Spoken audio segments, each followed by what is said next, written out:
Group 1 ర్యాంకర్ల వ్యవహారంలో మరి high court division bench ఇచ్చినటువంటి తీర్పు రాజకీయం చేద్దామనుకున్నటువంటి స్వార్థపరులకి ఒక పెద్ద చెంపపెట్టుగా మేము భావిస్తూ ఉన్నాం. జీవితకాలం కష్టపడి కలలు కానీ గ్రూప్ 1 ఆఫీసర్లను కావాలని చెప్పి సౌకర్యాలన్నింటినీ కూడా కాంప్రమైజ్ చేసుకొని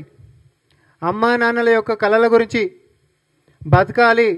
రేపొద్దున సమాజంలో మా అమ్మా నాన్నలు తలెత్తుకొని బతకాలి అనేటటువంటి సంకల్పాన్ని వాళ్ళ యొక్క కలలాగా